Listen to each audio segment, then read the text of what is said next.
വചനത്തിൻ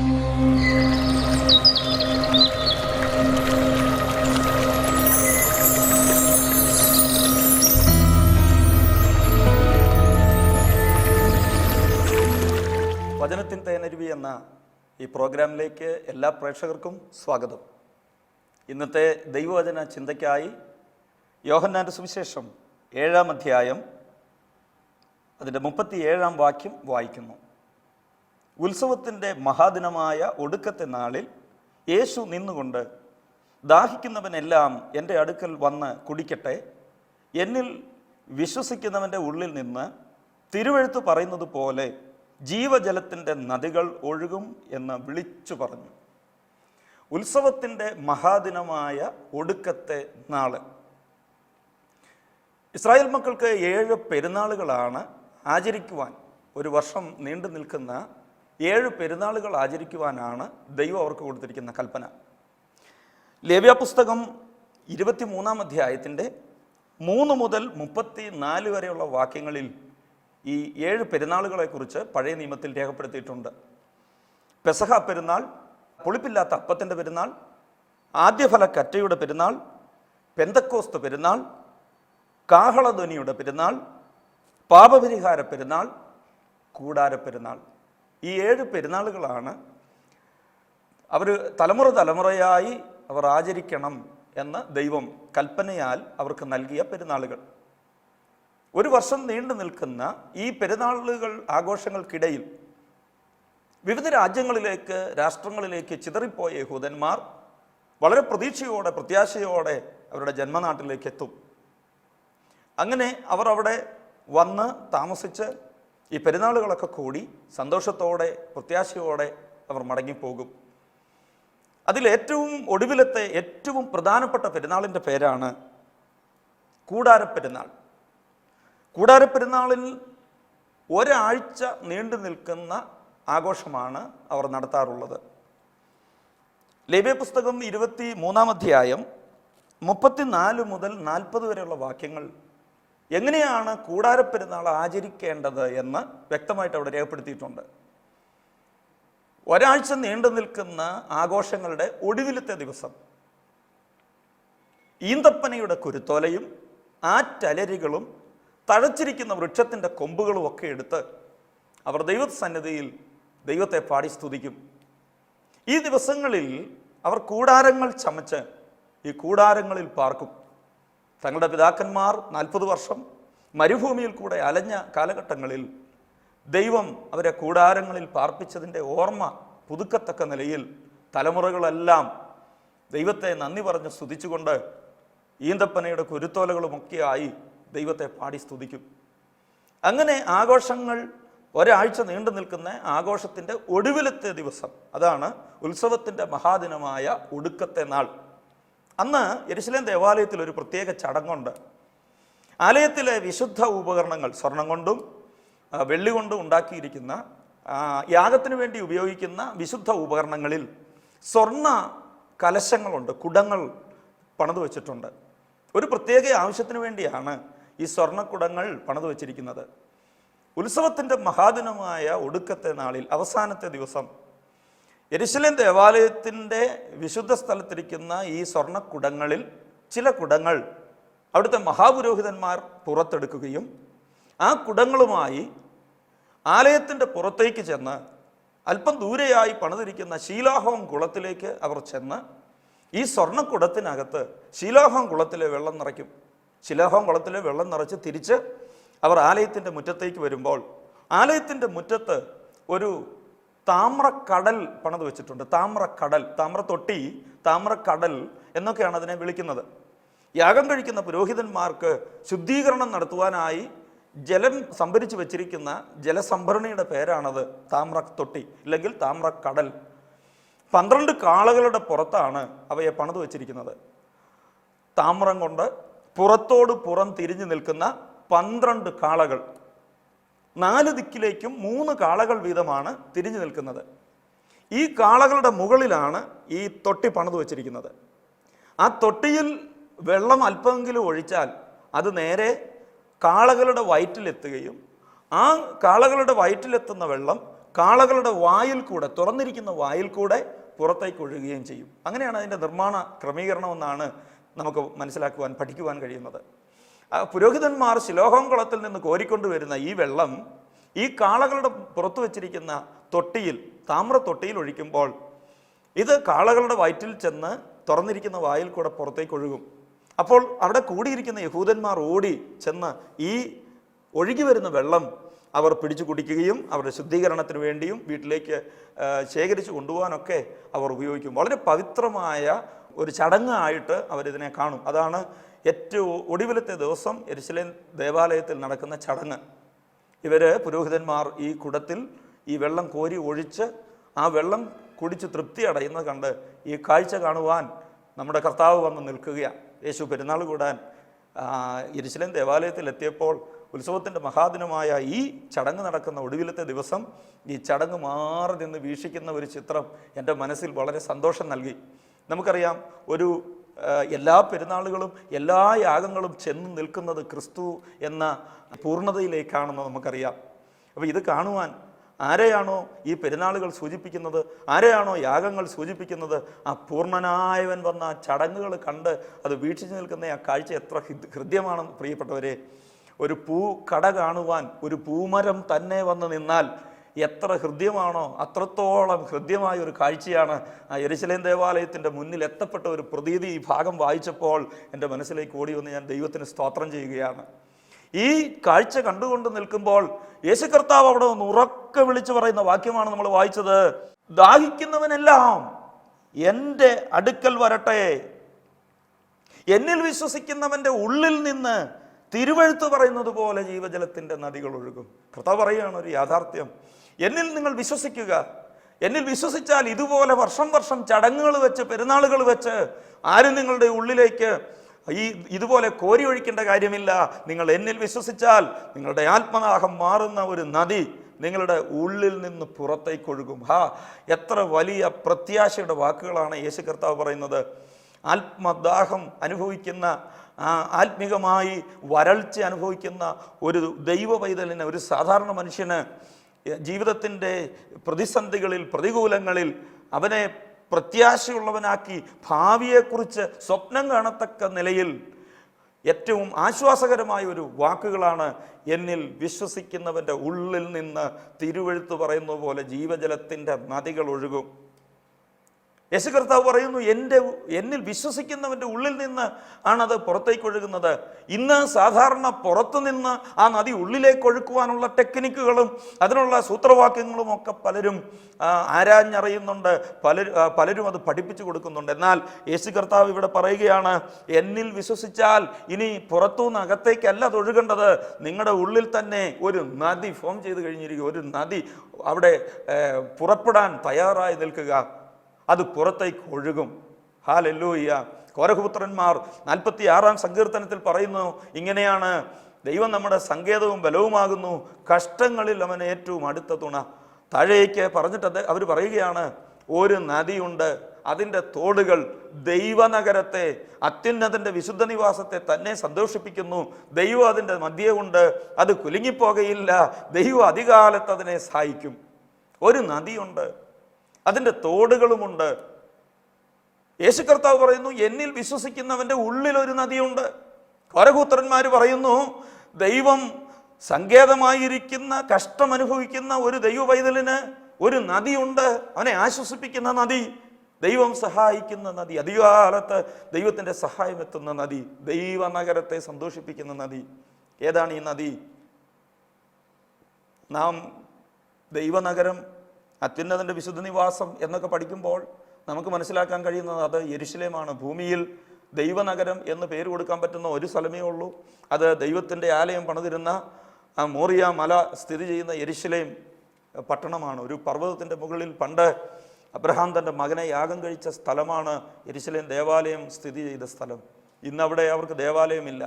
പക്ഷെ ഇന്നും അത് ദൈവത്തിൻ്റെ പട്ടണമായി, ദൈവത്തിൻ്റെ നഗരമായി തന്നെ ദൈവത്തിൻ്റെ വചനം പഠിപ്പിക്കുക. ദൈവനഗരത്തെ, അത്യുന്നതൻ്റെ വിശുദ്ധ നിവാസത്തെ തന്നെ സന്തോഷിപ്പിക്കുന്ന ഒരു നദി. അപ്പോൾ യെരുശലേമിനെ അക്ഷരികമായി നമുക്ക് മനസ്സിലാക്കാൻ, ഒന്ന് പഠിക്കാൻ തയ്യാറായാൽ യെരുശലേമിൽ നദികളൊന്നും ഉള്ളതായിട്ട് നമുക്ക് കാണാൻ കഴിയില്ല. ഭൂമിശാസ്ത്രം നമ്മുടെ ബൈബിളിൻ്റെ ഒടുവിലത്തെ പേജിൽ ഒരു ഭൂപടം കൊടുത്തിട്ടുണ്ട്. അവിടെ ഒരു നദി യെരുശലേമിൽ കൂടെ ഒഴുകുന്നതായിട്ടില്ല. പക്ഷെ കുളങ്ങൾ അവിടെ ഉണ്ട്, കിണറുകളുണ്ട്. യെരുശലേമിൽ കുളങ്ങളും കിണറുകളും അനവധിയായിട്ടുണ്ട്. പക്ഷെ ഒരു നദി ഉള്ളതായിട്ട് നമുക്ക് മനസ്സിലാക്കാൻ കഴിയില്ല. പക്ഷെ തിരുവചനം പഠിപ്പിക്കുന്നു ഒരു നദിയുണ്ട്. നിങ്ങൾ ശ്രദ്ധിച്ചിട്ടുണ്ടോ? യെരുശലേമിൽ ഇന്ന് വരെ ജലക്ഷാമം അനുഭവിച്ചിട്ടില്ല. യെരുശലേമിലെ എല്ലാ കിണറുകളും എല്ലാ കുളങ്ങളും എപ്പോഴും ജലനിബിഡമായി കിടക്കുകയാണ്. എന്താണ് ഇതിൻ്റെ കാരണം? ഇവിടെ പറയുന്നു ഒരു നദിയുണ്ട്. അങ്ങനെയെങ്കിൽ എന്താണ് ഇതിൻ്റെ അർത്ഥം? പുറം ലോകത്തിന് നോക്കിയാൽ കാണാൻ കഴിയാത്ത ഒരു നദി യെരുശലേം പട്ടണത്തിൻ്റെ ഉള്ളിലുണ്ടെന്ന് വചനത്തിൽ കോരഹപുത്രന്മാർ ആത്മാവിൽ എഴുതി വച്ചിരിക്കുക. അങ്ങനെയെങ്കിൽ യെരുശലേമിനെ നനയ്ക്കുന്ന, യെരുശലേമിനെ തണുപ്പിക്കുന്ന, യെരുശലേമിൻ്റെ ജലസ്രോതസ്സുകളെ എപ്പോഴും നിറച്ചു വെക്കുന്ന ഒരു നദി ദൈവം ഈ പട്ടണത്തിൻ്റെ അകത്ത് കരുതി വെച്ചിട്ടുണ്ട്. അത് അക്ഷരികമായി അങ്ങനെ തന്നെയാണെന്ന് അടുത്തിടയിൽ നടന്ന ഭൂഗർഭ പഠനങ്ങൾ തെളിയിച്ചിട്ടുണ്ട്. യെരുശലേം ദേവാലയത്തിൻ്റെ അടി മുതൽ കർമ്മേൽ മല വരെ നീളുന്ന ഒരു നദി, ഭൂമിക്കടിയിൽ ഏതാണ്ട് 1-2 കിലോമീറ്ററിൻ്റെ അകത്ത് അങ്ങനെ ഒരു നദി അവർ കണ്ടുപിടിച്ചിട്ടുണ്ട്. ബ്രസീലിൽ 32 കിലോമീറ്റർ നീളമുള്ള 9 കിലോമീറ്റർ വീതിയുള്ള ഒരു നദി ഭൂമിക്കടിയിൽ ബ്രസീലിലുണ്ടെന്ന് ശാസ്ത്രം തെളിയിച്ചിട്ടുണ്ട്. അങ്ങനെയെങ്കിൽ യെരുശലേം പട്ടണത്തിൻ്റെ ഉള്ളിൽ ഇങ്ങനെ ഒരു നദി ഉണ്ടെന്ന് ഒരു പഠനവും നടത്താതെ, ഒരു ശാസ്ത്രീയ നിരീക്ഷണങ്ങളും നടത്താതെ ആയിരക്കണക്കിന് വർഷങ്ങൾക്ക് മുമ്പ് ഭക്തന്മാർ എഴുതി വെച്ചെങ്കിൽ എന്തിനു വേണ്ടിയാണ് ആ നദി അവിടെ ദൈവം ശേഖരിച്ചു വച്ചിരിക്കുന്നത്? വചനം പഠിക്കുമ്പോൾ നമുക്ക് മനസ്സിലാക്കാൻ കഴിയും. അന്നാളിൽ അവൻ്റെ കാൽ യെരുശലേമിന് കിഴക്ക് ഒലിവുമലയിൽ നിൽക്കും. അന്ന് ഒലിവുമല കിഴക്ക് പടിഞ്ഞാറായി പിളരും. സഹസ്രാബ്ദ ആലയത്തിൻ്റെ ഉമ്മരപ്പടിക്ക് കീഴിൽ കൂടെ ഒരു നദി പുറപ്പെട്ട് ശിത്തീം താഴെ വരെ നനയ്ക്കുമെന്ന് അക്ഷരീകമായി എഴുതി വച്ചിട്ടുണ്ട്. അങ്ങനെയെങ്കിൽ യേശു കർത്താവിൻ്റെ നേതൃത്വത്തിൽ യെരുശലേമിൽ ഭരണം നടക്കുന്ന കാലഘട്ടത്തിൽ യെരുശലേമിലെ സഹസ്രാബ്ദ ആലയത്തിൻ്റെ ഉമ്മരപ്പടിക്ക് കീഴിൽ അക്ഷരീകമായി ഒരു നദി ഒഴുകിയേ മതിയാകൂ. ദൈവം അതിനുവേണ്ടി മുന്നമേ കരുതി വെച്ചിട്ടുണ്ട് എന്ന് തന്നെ നമുക്ക് മനസ്സിലാക്കുവാൻ കഴിയും. എന്നാൽ ഇവിടെ പറയുന്ന അർത്ഥം ആ തരത്തിലല്ല നമുക്ക് മനസ്സിലാക്കാൻ കഴിയുന്നത്. നിങ്ങൾ ദൈവത്തിൻ്റെ മന്ദിരമെന്നും ദൈവത്തിൻ്റെ ആത്മാവ് നിങ്ങളിൽ വസിക്കുന്നു എന്നും നിങ്ങൾ അറിയുന്നില്ലയോ എന്ന് പൗലോസ് ചോദിക്കുമ്പോൾ, ആർക്കും കാണാത്ത ഒരു നദി, കാണാൻ കഴിയാത്ത ഒരു നദി ദൈവമന്ദിരമായി മാറുന്ന ഒരു ദൈവവൈതലിൻ്റെ ഉള്ളിലുണ്ട്. നമ്മെ നനയ്ക്കുന്ന നദി, നമ്മെ തണുപ്പിക്കുന്ന നദി, നമ്മെ ആശ്വസിപ്പിക്കുന്ന നദി, നമ്മെ സമാധാനിപ്പിക്കുന്ന നദി, നമ്മെ സന്തോഷിപ്പിക്കുന്ന നദി, ഈ നദി നമ്മുടെ ഉള്ളിലുണ്ട്. അതാണ് യേശു കർത്താവ് പറയുന്നത്, എന്നിൽ വിശ്വസിക്കുന്നവൻ്റെ ഉള്ളിൽ നിന്ന്. അപ്പോൾ ഉള്ളിലുള്ള ഈ നദി അത് പുറത്തേക്ക് ഒഴുകിയേ മതിയാകൂ. കോരഹപുത്രന്മാർ പറയുന്നു ഒരു നദിയുണ്ട്. നിങ്ങൾ ദൈവത്തിൻ്റെ മന്ദിരമായാൽ നിങ്ങളുടെ ഉള്ളിൽ നിങ്ങളെ സന്തോഷിപ്പിക്കുന്ന ഒരു നദിയുണ്ട്. ഉൽപ്പത്തി പുസ്തകം 2-ാം അധ്യായം 10-ാം വാക്യം പഠിക്കുമ്പോൾ അവിടെയാണ് ഈ നദിയെക്കുറിച്ച് വ്യക്തമായി എഴുതിയിരിക്കുന്നത്. തോട്ടം നനപ്പാൻ ഏദനിൽ നിന്ന് ഒരു നദി പുറപ്പെട്ടു, അത് 4 ശാഖയായി തിരിയുന്നു. നോക്കൂ, ഒരു നദി, 4 ശാഖകൾ. യേശു പറയുന്നു, എന്നിൽ വിശ്വസിക്കുന്നവൻ്റെ ഉള്ളിൽ നിന്ന് ജീവജലത്തിൻ്റെ നദികൾ ഒഴുകും. നദികൾ, ഒരു നദി, 4 ശാഖകൾ. ഇവിടെ തോട്ടം നനപ്പാൻ, ഏദൻ തോട്ടത്തെ നനയ്ക്കുവാൻ വേണ്ടി പുറപ്പെടുത്തിയിരിക്കുന്ന ആ നദി 4 ശാഖയായി തിരിയുകയാണ്. ഏതൊക്കെയാ 4 ശാഖകളെന്ന് അവിടെ വ്യക്തമാക്കിയിട്ടുണ്ട്. ഒന്നാമത്തേതിന് പീശോൻ എന്നു പേർ. അത് ഹവീല ദേശം ചുറ്റുന്നു. അവിടെ പൊന്നുണ്ട്. ആ ദേശത്തിലെ പൊന്ന് മേൽത്തരമാകുന്നു. അവിടെ ഗുൽഗുലുവുമുണ്ട്, ഗോമേതകവുമുണ്ട്. എന്താണ് അതിൻ്റെ അർത്ഥം? ഒന്നാമത്തെ നദി പീശോൻ. പീശോന്റെ അർത്ഥം വെള്ളച്ചാട്ടം എന്നാണ്. വെള്ളച്ചാട്ടം അത് ഹവീലാദേശമൊക്കെയും ചുറ്റുന്നു. അത് ഒഴുകുന്ന, ആ നദി ഒഴുകുന്ന സ്ഥലത്തെക്കുറിച്ച് പറയുന്നുണ്ട്, ഹവീലാദേശം. ഹവീല എന്ന് പറഞ്ഞാൽ വേദന സഹിക്കുന്നവൻ എന്നാണ് അതിൻ്റെ അർത്ഥം. അങ്ങനെയെങ്കിൽ ഈ നദി എങ്ങോട്ടാണ് ഒഴുകുന്നത്? എവിടെ വേദനപ്പെട്ടിരിക്കുന്നവരുണ്ടോ അവരുടെ ഇടയിലേക്കാണ് ഈ നദി ഒഴുകുന്നത്. ഈ നദി ഒഴുകിയാൽ അവിടെ എന്താ ലഭിക്കുന്നത്? അവിടെ പൊന്നുണ്ട്. പൊന്ന് വിശ്വാസത്തെ കാണിക്കുന്നു. പൊന്ന് മാത്രമല്ല അവിടെ ഉള്ളത്, അവിടെ ഗുൽഗുലുവുമുണ്ട്, ഗോമേതകവുമുണ്ട്. ഗുൽഗുലു രോഗസൗഖ്യത്തിന് വേണ്ടി കൊടുക്കുന്ന ഒരു ഔഷധമാണ്. ഗോമേതകം ഒരു രത്നത്തിൻ്റെ പേരാണ്. അങ്ങനെയെങ്കിൽ പരിശുദ്ധാത്മാവ് പീശോൻ വെള്ളച്ചാട്ടം പോലെ പാഞ്ഞൊഴുകിയാൽ എന്താണ് പ്രയോജനം? അവിടെ വിശ്വാസം വെളിപ്പെടും. വിശ്വാസം മാത്രമല്ല, ആ വിശ്വാസത്തിൽ കൂടി രോഗസൗഖ്യം വെളിപ്പെടും. രോഗസൗഖ്യം മാത്രമല്ല, നമ്മുടെ സാമ്പത്തികമായിട്ട് എന്തെല്ലാം ആവശ്യമുണ്ടോ അതും, നമുക്ക് ജീവിക്കാനുള്ളതെല്ലാം ദൈവത്തിൻ്റെ ആ സംരക്ഷണത്തിൽ, ആ നിറവിനകത്തുണ്ട്. പിന്നെ അവിടെ ടെക്നിക്കുകളുടെ ആവശ്യമില്ല. അവിടെ എന്തെങ്കിലും സ്വന്തമായിട്ടുള്ള ഡെവലപ്മെൻറ്റ്സിൻ്റെ ആവശ്യമില്ല. ദൈവം എല്ലാ നിറവും തന്ന് ആണ് ദൈവത്തിൻ്റെ പരിശുദ്ധാത്മാവിനെ നമ്മളിലേക്ക് പകരുന്നത്. പീശോൻ വെള്ളച്ചാട്ടം, മർക്കോസിൻ്റെ മാളിക മുറിയിൽ വേദനപ്പെട്ടിരിക്കുന്നവരുടെ ഇടയിലേക്ക് ഈ നദി പാഞ്ഞൊഴുകി. അപ്പോസ്തല പ്രവൃത്തി 2-ാം അധ്യായം പഠിക്കുമ്പോൾ അവിടെ നാം കാണുന്നു, 3.5 വർഷം തങ്ങളുടെ കൂടെ നടന്ന ഗുരുവും നാഥനുമായ കർത്താവ് ഒരു സുപ്രഭാതത്തിൽ കൂടെയില്ല. യഹൂദന്മാരെ പേടിച്ച്, റോമാക്കാരെ പേടിച്ച് അകത്തിരിക്കുന്നവർ അവരുടെ നടുവിലേക്ക് വെള്ളച്ചാട്ടം പോലെ ഈ പീശോൻ പാഞ്ഞൊഴുകിയപ്പോൾ അവിടെ തങ്കം വെളിപ്പെട്ടു, പൊന്നു വെളിപ്പെട്ടു, അവരുടെ വിശ്വാസം വെളിപ്പെട്ടു. ആ പിറവിയിലെ മുടന്തനായ ഒരുത്തനെ മന്ദിരത്തിന്റെ മുന്നിൽ കൊണ്ട് ഇരുത്തുക പതിവായിരുന്നു. അവരാ വഴി പോയപ്പോൾ പറയുന്നത്, വെള്ളിയും പൊന്നും ഞങ്ങൾക്കില്ല, ഞങ്ങൾക്കുള്ളത് നിനക്ക് തരുന്നു, യേശുവിൻ്റെ നാമത്തിൽ എഴുന്നേറ്റ് നടക്കാൻ പറഞ്ഞു. നോക്കൂ, വിശ്വാസം വെളിപ്പെട്ടു, അവിടെ രോഗസൗഖ്യം വെളിപ്പെട്ടു. അതുമാത്രമല്ല, അവിടെ ആലയത്തിൽ കൂടി വന്നവരെല്ലാം തങ്ങൾക്കുണ്ടായിരുന്ന വസ്തുവകകൾ വിറ്റ് അപ്പോസ്തലന്മാരുടെ കാൽക്കൽ കൊണ്ടുവച്ചു. ഗോമേതകം, ഭൗതിക ആവശ്യങ്ങളും അവിടെ നിറവേറി എന്നുള്ളതാണ്.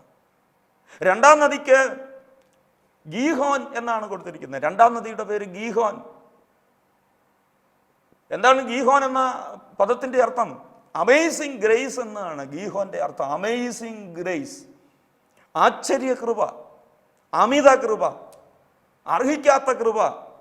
ഇതാണ് ആ പദത്തിന്റെ അർത്ഥം. അത് അശൂരിന് കിഴക്കോട്ടൊഴുകുന്നു. അശൂരിന് കിഴക്ക് കൂശ് ദേശത്തേക്ക് ഒഴുകുന്നു. കൂശ് ദേശം, കൂശ് ദേശമൊക്കെ ചുറ്റുന്നു. കൂശ് എന്ന് പറഞ്ഞാൽ അതിൻ്റെ മലയാളം അർത്ഥം കരിഞ്ഞ മുഖമുള്ളവൻ എന്നാണ്. കരിഞ്ഞ മുഖമുള്ളവൻ. അപ്പം ഈ ശാഖ ഒഴുകി എവിടെയൊക്കെ ഒഴുകിയിട്ടുണ്ടോ അവിടെ എല്ലാം വ്യത്യാസം വന്നിട്ടുണ്ട്. അമിത കൃപ. ഖുറേനക്കാരനായ ശീമോനോട് ചോദിച്ചാൽ മറുപടി പറയും, ശീമോനെ, നിന്റെ ഈ പേര് പുസ്തകത്തിൽ വന്നല്ലോ. ഒത്തിരി മിടുക്കന്മാരുണ്ടായിരുന്ന കാലഘട്ടത്തിലല്ലേ വയലിൽ നിന്ന് വന്നവൻ എന്ന പേരിൽ നീ അറിയപ്പെട്ടത്? ശ്രേഷ്ഠന്മാരും രാജകുടുംബാംഗങ്ങളും ഒക്കെ ഒത്തിരി ഉണ്ടായിരുന്നിട്ടും എന്തേ കരിഞ്ഞ മുഖമുള്ളവൻ നിന്റെ പേര് ഈ പുസ്തകത്തിൽ കയറി? എങ്ങനെ വന്നു? നിന്നെ മാത്രമല്ല, നിന്റെ മക്കളുടെ പേരും ഞങ്ങൾ വായിക്കുന്നുണ്ടല്ലോ ഇതിനകത്ത്. ശീമോൻ പറയും, ആ ക്രൂശ് എൻ്റെ തോളിൽ വന്നപ്പോൾ ഞാൻ ചിന്തിച്ച ഒരു കാര്യമുണ്ട്. ഈ ശപിക്കപ്പെട്ട വസ്തു എൻ്റെ തോളിൽ വന്നത് നിമിത്തം എൻ്റെ തലമുറ പോലും ഗതി പിടിക്കാൻ സാധ്യതയില്ല. അവർ എന്നേക്കുമായി ശാപത്തിൻ്റെ കീഴിലായി ഇല്ലാതായി തീരുമെന്ന് ഒരു വേള ഞാനും ചിന്തിച്ചതാണ്. പക്ഷേ പട്ടാളക്കാരുടെ കൽപ്പന കഠിനമായിരുന്നത് കൊണ്ട് എനിക്ക് ആ വസ്തുവിനെ തോളിൽ ഏറ്റാതിരിക്കാൻ കഴിഞ്ഞില്ല. എന്താ സംഭവിച്ചത്? ശീമോൻ നിർബന്ധത്താൽ തോളിൽ ലഭിച്ച ക്രൂശുമായി മല കയറി. അവ മലയിൽ ക്രൂശ് കൈമാറി യേശുവിന്. പിന്നെ ശീമോനെ ചരിത്രത്തിൽ നാം കാണുന്നില്ല. എല്ലാവരും ശീമോനെ മറന്നു കളഞ്ഞു. പക്ഷേ ദൈവം അവനെ മറന്നില്ല. ദൈവം അവനെ മറന്നില്ല പ്രിയരെ. ആ ശപിക്കപ്പെട്ട വസ്തു അവൻ ചുമന്നു എന്ന ഒറ്റ കാരണത്താൽ പിന്നത്തേതിൽ അവൻ്റെ തലമുറകളെ പട്ടണത്തിൽ പ്രസിദ്ധരാക്കി മാറ്റി. ആദിമസഭയുടെ നെടുംതൂണുകളായിരുന്നു അലക്സാണ്ടറും രൂഫോസും. പൗലോസ് അവരെക്കുറിച്ച് സൂചിപ്പിക്കുന്നത് നാം തിരുവചനത്തിൽ വായിക്കുന്നുണ്ട്. നമുക്ക് ശീമോനോട് ചോദിക്കാം, എന്ത് യോഗ്യതയാണ് നിനക്കുള്ളത്? ഇത്രയും ശ്രേഷ്ഠമായ ഒരു പദവി ഈ തിരുവചനത്തിൻ്റെ പേജുകളിൽ നിന്റെ പേരും നിന്റെ മക്കളുടെ പേരും വരാൻ എന്താണ് കാരണം? നിന്റെ കുടുംബ മഹിമയാണോ? നിന്റെ ശ്രേഷ്ഠതയാണോ? വിദ്യാഭ്യാസമാണോ? നിന്റെ തൊഴിലാണോ? അവൻ പറയും, അല്ല, അമേസിംഗ് ഗ്രേസ്, ഗീഹോൻ എൻ്റെ മീതെ പാഞ്ഞൊഴുകി, ഞാൻ അറിഞ്ഞില്ല. അമിത കൃപയാണ്, അമിത കൃപയാണ്. പുതിയ നിയമം വായിക്കുമ്പോൾ യേശുക്രിസ്തുവിൻ്റെ ജീനിയോളജി 2 പേരെ എഴുതിയിട്ടുള്ളൂ. യേശുക്രിസ്തുവിൻ്റെ വംശാവലി, ഒന്ന് മത്തായി, മറ്റൊന്ന് ലൂക്കോസാണ്. അതിൽ മത്തായി യേശുക്രിസ്തുവിൻ്റെ വംശാവലി എഴുതുന്ന കൂട്ടത്തിൽ ഒരു 5 സ്ത്രീകളുടെ പേര് എഴുതിയിട്ടുണ്ട്. എൻ്റെ പ്രിയപ്പെട്ട പ്രേക്ഷകർ അത് കണ്ടിട്ടുണ്ട് എന്ന് ഞാൻ കരുതുന്നു, വായിച്ചിട്ടുണ്ടെന്ന് കരുതുന്നു. ആരൊക്കെയാണ് 5 സ്ത്രീകൾ? ഒന്ന് താമാറാണ്, പഴയ നിയമത്തിലെ നന്നായി നമുക്ക് അറിയാവുന്ന താമാർ. 2 ഊരിയാവിൻ്റെ ഭാര്യ. 3 രാഹാബ് എന്ന് പറയുന്ന ഒരു സ്ത്രീയാണ്. 4 രൂത്താണ്. 5-ാമത്തെ സ്ത്രീ യേശുക്രിസ്തുവിൻ്റെ അമ്മ മറിയ. ഈ 5 സ്ത്രീകളെ വിളിച്ച് മുമ്പിൽ നിർത്തി നമുക്ക് അവരോട് ചോദിക്കാം, എന്ത് യോഗ്യതയാണ് നിങ്ങൾക്കുള്ളത് ഈ ചരിത്രത്തിൽ കയറാൻ? യേശുക്രിസ്തു രാജാതിരാജാവും നേതാക്കന്മാരുടെ നേതാവും മഹാദൈവവും, താൻ മാത്രം അമൃത്യതയുള്ളവനും അടുത്തുകൂടാത്ത വെളിച്ചത്തിൽ വസിക്കുന്നവനും, പറഞ്ഞു തീരാത്ത എൻ്റെ മലയാള പദത്തിൽ അവനെക്കുറിച്ച് വാഴ്ത്താൻ പേരുകളില്ലാത്ത ഇത്ര മാന്യമായ ഒരു ബഹുമാനത്തിൽ ആ വംശാവലി കയറിപ്പറ്റാൻ നിങ്ങൾക്ക് എന്ത് അർഹതയാണ് ഉള്ളത്? നിങ്ങളെക്കാൾ അർഹതയുള്ളവരൊക്കെ ജനിച്ച മണ്ണാണ് പലസ്തീൻ നാട്. പിന്നെ നിങ്ങളുടെ പേര് എങ്ങനെ വന്നു ഈ പുസ്തകത്തിൽ, ഈ ചരിത്രത്തിൽ, ഈ വംശാവലിയിൽ? അവർ പറയും, അമേസിംഗ് ഗ്രേസ്, അമിത കൃപ. എത്ര പേർക്ക് പറയുവാൻ കഴിയും, ഞാൻ നിൽക്കുന്നത് കൃപയാലാണ്, ഞാൻ ഓടിയത് കൃപയാണ്, ഞാൻ പാടിയത് കൃപയാ, ഞാൻ ശുശ്രൂഷിച്ചത് കൃപയാ, ഞാൻ നിന്നത് കൃപയാ, ഞാൻ പ്രസംഗിച്ചത് കൃപയാ. എന്ത് ഞാൻ ക്രിസ്തുവിന് വേണ്ടി എന്തെങ്കിലും ആകുന്നെങ്കിൽ അത് കൃപയാണെന്ന് പറയുവാൻ കഴിയുന്നത് എല്ലാവർക്കും അത് പറയുവാൻ കഴിയില്ല. പക്ഷെ നമുക്ക് പറയാൻ കഴിയട്ടെ, എൻ്റെ മേൽ ഞാൻ അറിയാതെ ഗീഹോൻ, അമേസിംഗ് ഗ്രേസ്. Hallelujah, hallelujah. ആരായിരുന്നു താമാർ? താമാറിനൊന്നും പറയാൻ ഒരു ചരിത്രമേ ഇല്ലായിരുന്നയാളാണ്. 10ാം തലമുറ പോലും ദൈവസന്നിധിയിൽ കയറിയിരുന്ന് ശാപം കിട്ടിയ ഒരു ജാതിയാണ് രൂത്തിന്റെ കുടുംബം. മോവാബ്യ സ്ത്രീയാണ് രൂത്ത്. രാഹാബ് ആരാണെന്ന് നിങ്ങൾക്കറിയാം, വായിച്ചിട്ടുണ്ട്. ഊരിയാവിന്റെ ഭാര്യയുടെ ചരിത്രം നമുക്കറിയാം.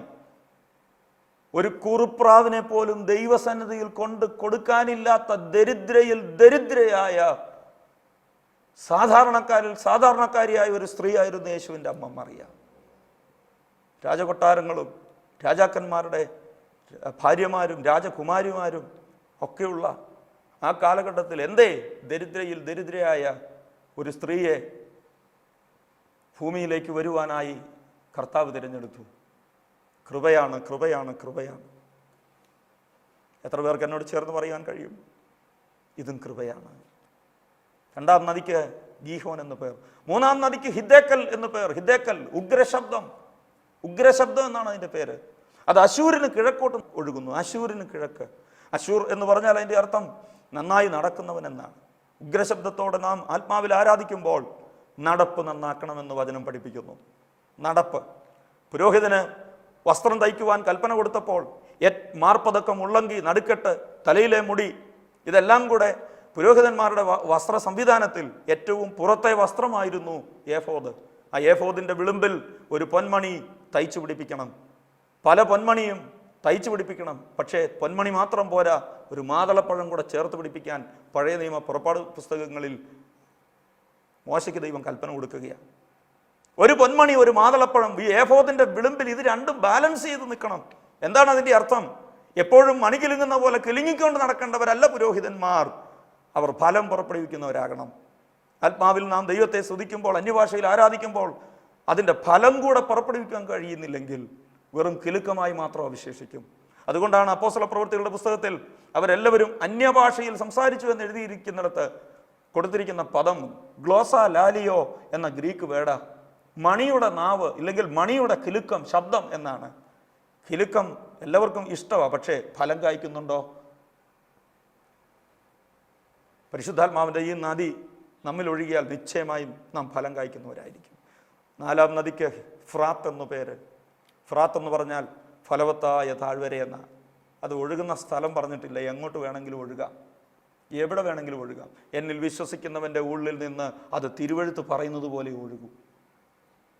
മർക്കോസിൻ്റെ വാളയുമുറിയിൽ ഒഴുകിയ ആ നദി 19 നൂറ്റാണ്ട് കൊണ്ട് അന്യം നിന്നുപോയി. പക്ഷേ 1901 ജനുവരി മാസം 1-ാം തീയതി അമേരിക്കയിലെ കാൻസാസ് സിറ്റിയിൽ ടോപ്പിക്ക പട്ടണത്തിൽ ബഥേൽ ബൈബിൾ കോളേജിൽ, ചാൾസ് ഫെർഹാമിൻ്റെ ബഥേൽ ബൈബിൾ കോളേജിലാണ് ആ നദി വീണ്ടും ഒഴുകിയത്. ആ നദിയെ തടയാൻ ഒരു ശക്തിക്കും കഴിഞ്ഞിട്ടില്ല. ഇന്നും ഭാരതത്തെ ചലിപ്പിച്ചുകൊണ്ട്, കേരളത്തെ ചലിപ്പിച്ചുകൊണ്ട്, ലോകത്തെ ചലിപ്പിച്ചുകൊണ്ട് അത് പലരുടെ ഉള്ളിലേക്ക് പാഞ്ഞൊഴുകുകയാണ്. എത്ര പേർ ആഗ്രഹിക്കുന്നുണ്ട് ആ നദിയുടെ ഒരു നനവ് എനിക്ക് അനുഭവിക്കണം? പ്രിയരെ, ഞാൻ പറയാം, ഇങ്ങനെ ഒരു നദി നിങ്ങളുടെ ഉള്ളിലുണ്ടെങ്കിൽ നിശ്ചയമായിട്ടും അത് ഒഴുകിക്കൊണ്ടിരിക്കും. അത് നിയന്ത്രിക്കപ്പെട്ട നദിയായി മാറത്തില്ല, അത് പുറത്തേക്ക് ഒഴുകും. എവിടെല്ലാം അത് ഒഴുകുന്നുണ്ടോ അവിടെല്ലാം നനവ്, അവിടെല്ലാം ആശ്വാസം, അവിടെല്ലാം തണുപ്പ്. ഞാൻ ചോദിക്കട്ടെ, 25-30 വർഷമായി പരിശുദ്ധാത്മാവിൽ ദൈവത്തെ ആരാധിക്കുന്ന നമുക്ക് ആരെയെങ്കിലും ആശ്വസിപ്പിക്കാൻ കഴിയുന്നുണ്ടോ? ആരെയെങ്കിലും തണുപ്പിക്കാൻ കഴിയുന്നുണ്ടോ? നമ്മുടെ അടുത്ത് സംസാരിക്കുവാൻ വരുന്നവർ അവരാവശ്യപ്പെടുന്നുണ്ടോ, എനിക്ക് 10 മിനിറ്റും കൂടെ നിങ്ങളുടെ കൂടെ ഒന്ന് ഇരിക്കണമെന്ന് ആഗ്രഹമുണ്ട്? അങ്ങനെയെങ്കിലും ഉറപ്പാണ് നമ്മിൽ നിന്ന് ഈ നദി പുറത്തേക്ക് ഒഴുകുക. എത്ര പേർക്ക് ആഗ്രഹമുണ്ട്? എൻ്റെ ഉള്ളിൽ ഈ നദി. പക്ഷെ ഒരു യാഥാർത്ഥ്യം തിരിച്ചറിയണം. നാം താമസിക്കുന്ന കേരളത്തിൽ അനേക കിണറുകളുണ്ട്. നിങ്ങളുടെയും വീട്ടിൽ കിണറുണ്ട്, അടുത്ത വീട്ടിലും കിണറുണ്ട്. ഈ കിണറ്റിലും ഉറവയുണ്ട്. പക്ഷെ ആ ഉറവയ്ക്ക് ഒരു പ്രത്യേകതയുണ്ട്, അത് നിയന്ത്രിക്കപ്പെട്ട ഉറവയാണ്. ആ വീട്ടിന് വേണ്ടി മാത്രം ഉപയോഗിക്കുകയാണ്. എന്നാൽ ഒരു JCB കൊണ്ടുവന്ന് ഈ ഉറവ, ഈ കിണറുകളെല്ലാം നാം തുറന്ന് അത് പൊളിക്കുകയാണെങ്കിൽ, ആ കിണറുകളെല്ലാം കൂട്ടിച്ചേർത്താൽ അതൊരു നദിയായി മാറുകയാണ്. പിന്നെ അതിന് കിണറെന്നല്ല, ആ നദിയെ നിയന്ത്രിക്കാൻ ആർക്കും പറ്റില്ല. പിന്നെ അത് ഒഴുകും. എവിടെ ചാലുണ്ടോ അങ്ങോട്ട് ഒഴുകും. ഒഴുകുന്നതെല്ലാം നനയ്ക്കും. പരിശുദ്ധാത്മാവിൻ്റെ അഭിഷേകത്തെ പ്രാപിച്ചിരിക്കുന്ന ദൈവവേദൽ, എൻ്റെ വാക്കുകൾ കേൾക്കുന്നവർ നിങ്ങൾക്ക് മറ്റുള്ളവർക്ക് ഒരു ആശ്വാസമായി മാറാൻ, ഈ സമൂഹത്തിന് ഒരു തണുപ്പായി മാറാൻ, അയൽവാസിക്ക്, കൂട്ടു സഹോദരങ്ങൾക്ക് ഒരു ആശ്വാസമായി മാറാൻ ആഗ്രഹിക്കുന്നുവെങ്കിൽ ഒതുക്കി നിർത്താത്ത, നിയന്ത്രിച്ച് നിർത്താത്ത, ദൈവാത്മാവിൻ്റെ നിയന്ത്രണത്തിൽ മുന്നോട്ടൊഴുകുന്ന, പാഞ്ഞൊഴുകുന്ന, തടസ്സങ്ങളെ തട്ടി ഉയർത്തുന്ന ഒരു നദിയായി അത് മാറാൻ ആഗ്രഹമുണ്ടെങ്കിൽ ഒരു നിമിഷം നമുക്ക് പ്രാർത്ഥിക്കാം. എന്നിൽ വിശ്വസിക്കുന്നവൻ്റെ ഉള്ളിൽ നിന്ന് തിരുവെഴുത്ത് പറയുന്നത് പോലെ ജീവജലത്തിൻ്റെ നദികൾ ഒഴുകും. കർത്താവേ, ഞാനിത് പ്രാപിച്ചിട്ടുണ്ട്, എനിക്ക് ഉറപ്പുണ്ട്. പക്ഷേ ഞാൻ നിയന്ത്രിച്ച് വെച്ചിരിക്കുക. പക്ഷേ ഈ നിയന്ത്രണങ്ങളെല്ലാം എടുത്തു കളഞ്ഞ് നിന്നിലൊന്നായി തീരുവാൻ ഞാൻ ആഗ്രഹിക്കുന്നു എന്ന് നിങ്ങൾക്ക് താല്പര്യമുണ്ടെങ്കിൽ കണ്ണുകളടയ്ക്കാം, ഒരു വാക്ക് പ്രാർത്ഥിക്കാം. പരിശുദ്ധ പിതാവേ, വചനത്തിനായി സ്തോത്രം. അങ്ങ് പകർന്നിരിക്കുന്ന ആ നദി തടയാൻ ഒരു ശക്തിക്ക് കഴിയില്ല. അത് ചാലുകളായി ഒഴുകും. എവിടെല്ലാം ഒഴുകുമോ അവിടെല്ലാം അത് ഫലം പുറപ്പെടുവിക്കുന്നതായി തീരും. അതിനായി ഞങ്ങളെ സമർപ്പിക്കുന്നു. ഈ വചനം കേട്ടുകൊണ്ടിരുന്ന എൻ്റെ പ്രിയപ്പെട്ടവരെ പിതാവിൻ്റെയും പുത്രൻ്റെയും പരിശുദ്ധാത്മാവിൻ്റെ നാമത്തിൽ അനുഗ്രഹിച്ചു പ്രാർത്ഥിക്കുന്നു. അങ്ങ് ഞങ്ങളുടെ പ്രാർത്ഥന കേട്ടതിന് നന്ദി.